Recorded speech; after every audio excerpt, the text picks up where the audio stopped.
Hello, welcome back to the internet and to not my channel, but it is today because I've decided to kidnap Lauren, shove her in a basement, and I'm taking over to give you some book recommendations. No! I said be quiet! No, Lauren is here. Come say hello. Hello, I am here. I am fine, I promise. Yeah, that's what I told you to say. I'm back with a video for the gays because this is Lauren's For the Gays series in June for Pride Month. 4 videos for the gays. This video, I'm gonna be looking at 6 young adult lesbian fantasy books that you should read for Pride or all year because lesbians are great. Now for you nerds who are counting the books in this stack here, yes, there are only 5. That's because book number 6 is not in this stack, but it is my favorite out of these. I love so much that it made me cry, and it will be talked about at the end, so you're just gonna have to wait. No cheating!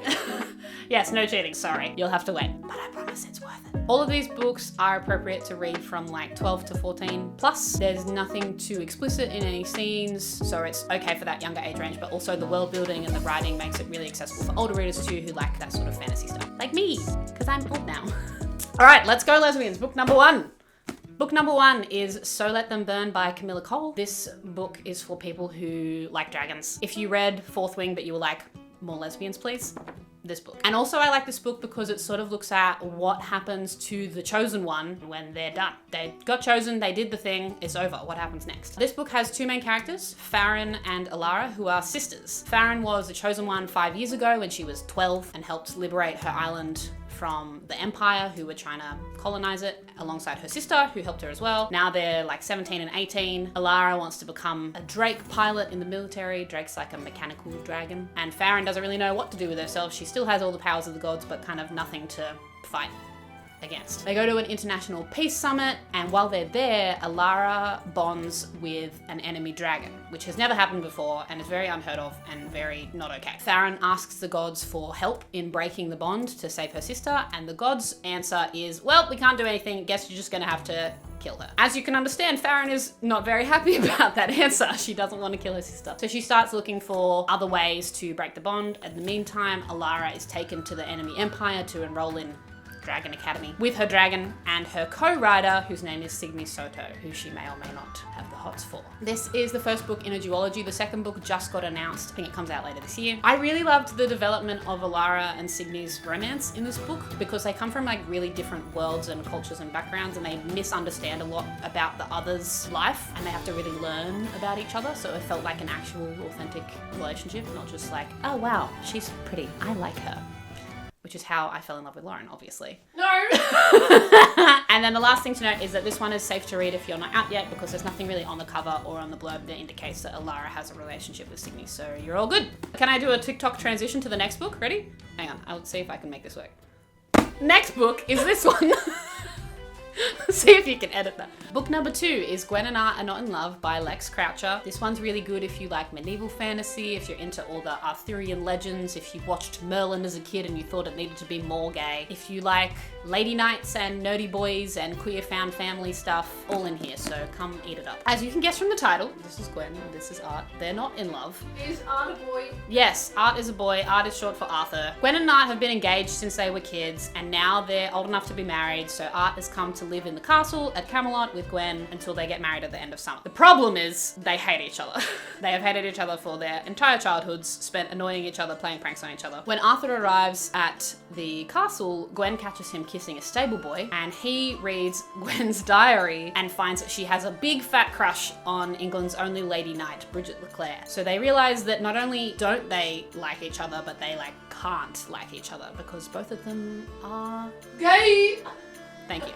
Both of them are gay. So they decide that for the sake of protecting both of themselves, they should pretend that they may be in love. All the while, Gwen is growing closer to Lady Knight Bridget, and Art is falling in love with Gabriel, who is Gwen's brother, who is going to be the next king. Also, obviously, slightly problematic. I like that there were 2 romantic pairings that were both gay. That was really nice. Usually if you get 2 love interests, it's like one straight, one gay, but this is like, nope, we're doing 1 lesbian, 1 gay. deal with it. Just for your reference, because this world is like a reimagined history, there is a bit of homophobia and fear and stuff in there, so just be wary of that when you're reading it. It does end on like a happy and hopeful note though, so that's good. One of the other things I really liked reading this is how much of a big lesbian dork Gwen is. She has this huge crush on Bridget and just like doesn't know how to talk to her at all, which just feels very true to life and to my experience. I related a lot to that. It was good. In terms of the cover, this one's not as safe to read because you can kind of see from the front that we've got a girl looking at a girl and a boy looking at a boy, and they're kind of holding hands. It's not super obvious. It's not like they're not making out. It's not very sensual or whatever. It just looks like a medieval rom-com book. So you might be okay, up to your discretion. The back does mention about Art kissing the stable boy and Gwen having a crush on the lady knight. But again, unless you're like super closely reading that,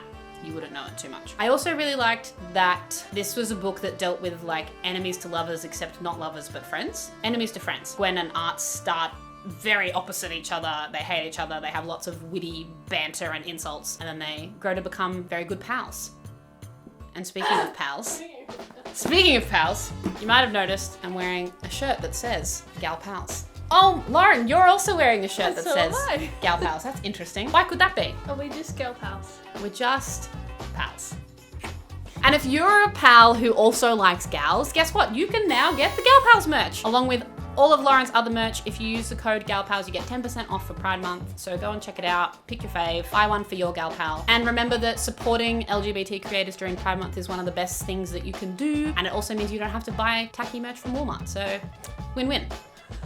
Go to shop.laureneloise.com and check out all the merch there. The third book on the list is The Skyweaver by Kristen Ciccarelli. This is actually the third book in a series, but each of the books kind of works as a standalone, so you can read it by itself or you can read it after you've read the other two. Totally up to you. This one is very fun if you like girl soldiers, girl pirates, mythology, a really interesting fantasy world. This is another enemies to lovers book as well, so if you like that romance trope, go for it. In this book, we have two main characters. You've got Sapphire and Eris. Sapphire is a commander and the cousin to the king, so she's like in charge of the military. Some stuff starts going missing from the palace, like precious jewels and artifacts, and Sapphire suspects that it's a thief known as the Death Dancer. She is definitely right, and the Death Dancer is Eris, who is a thief and a pirate who has the ability to travel between worlds, making her a very good thief because obviously she can just like zip out of there pretty fast. She sort of has the hots for Sapphire, likes antagonizing her by stealing things and throwing Sapphire a curveball because she's like, where, who, how, why? So she's sort of, having a little perv from the sidelines while she's stealing important things. Though they're enemies, they end up sharing a common goal. They're both trying to find a person for different reasons, so they sort of decide to become unlikely allies and work together to find that person. And as they do, they get to know each other a little bit better and may or may not fall in love. Like I was saying, this one is the third in a series. I liked the whole series. I really liked the first two books. Both of those books have a straight relationship focus. This one has the lesbian relationship focus. So as I say, if you don't really care, if you're like, I don't want to read about boys, just read this one. But the world in the first two is very cool as well, and you learn a bit more about Sapphire from reading those first two books. The reason I really liked this book as the third in the series as well is it does a really nice job of weaving myth in with the story. Sort of like every second chapter there's parts of this old myth about the Skyweaver and the crow, which is very cool and is very important to the story of Sapphire and Eris's relationship as well. And this one is safe to read. There's nothing, as you can see on the cover, except for a lady with a hook in her mouth. And the back doesn't really indicate too much that Sapphire and Eris is going to be in a relationship, just that they are enemies. So you're good. Book number 4 is by an author who I've reviewed before, one of her other books. It's called Sofi and the Bone Song by Adrienne Tooley. The other book that I reviewed was Sweet and Bitter Magic, so you can check that one out too if you like. Sofi and the Bone Song is really good for anyone who likes music magic. If you like winter vibes, if you like enemies to lovers and competition, and like grumpy sunshine pairing. The main character in this book is the grumpy, and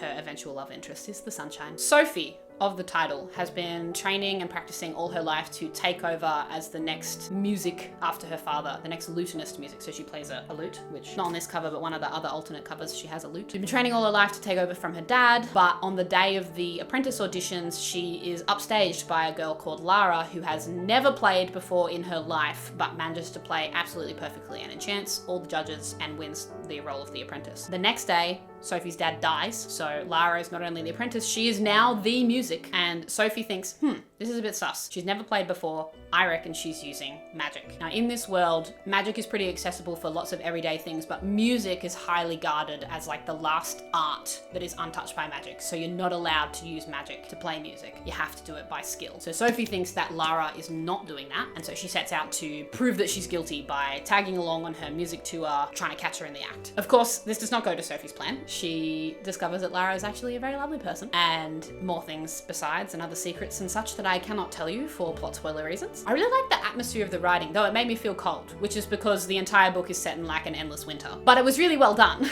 Very, snowy, cozy vibes. We're sitting by the campfire, we go into a cute inn and we're playing songs, everyone's singing. Very, medieval winter, liked it. The whole book is from Sofi's point of view, so you never get Lara's point of view, but it was kind of nice for a change to just have like one mindset and see how that character grew and changed. A slight content warning for like not great family, dealing with some, trauma and coming to accept some things about yourself. I think it was handled really well. I really liked reading it. I do remember getting a bit emotional through the ends of the book where Sofi starts to like accept some of those things. This one, in terms of the cover, if you've got the book I've got with the hardcover, there's nothing at all. Like the front is totally fine. The back actually just has like a little quote from inside the book, which is about Sofi's relationship to music, so it has nothing to do with Lara. The little blurb on the inside cover only mentions it right at the bottom, something about trying not to fall for the girl. But again, that's on the inside. So cover, back cover, fine. Second last book. Yes, I know it's the last book in the pile, but if you weren't paying attention, there's a catch with book number 6, and you'll find out after the headlines. Second last book is Crier's War by Nina Varela. This is book 1 in a duology. The second book is Ironheart, which is also out, so you can read both of them at the same time. You don't have to wait, no cliffhangers, you're all good. This one is for people who remember the movie I, Robot. Do you remember the movie I, Robot? Someone's gonna remember the movie I, Robot. It's for you. For people who like sort of semi-urban fantasy, robot apocalypse sort of stuff, but more fantasy, less science fiction, and forbidden romance, but not forbidden because it's gay.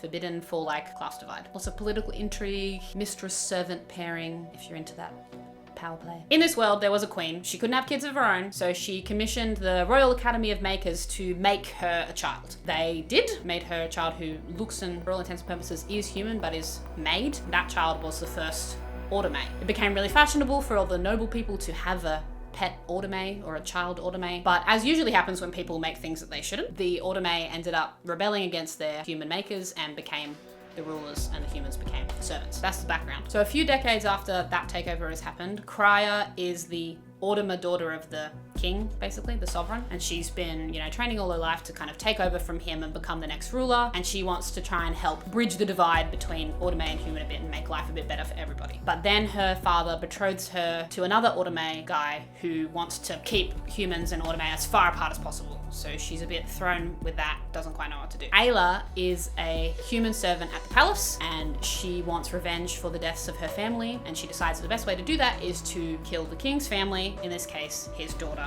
Crier. She accidentally saves Crier's life early in the book and therefore becomes Crier's handmaiden. So she thinks, well, this is great, now I'm really close to Crier, I can use this new position to kill her and get my revenge. But does that happen?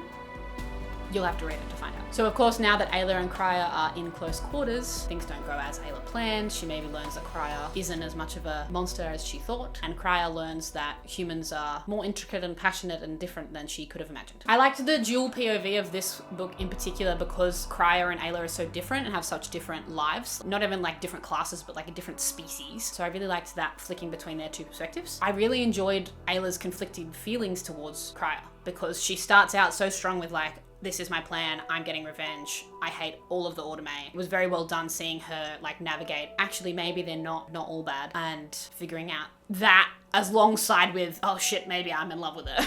In terms of safe to read, this front cover is fine. There's like little indications of the girls at the front, but nothing romantic, nothing lesbianic going on. On the back, the blurb itself isn't too queer oriented, but there's like a little blurb header which does say the love between two girls. So just be wary of that one. If you keep it front side up, you should be fine. So that was book number 5. Where is book number 6, I hear you ask? I don't have it.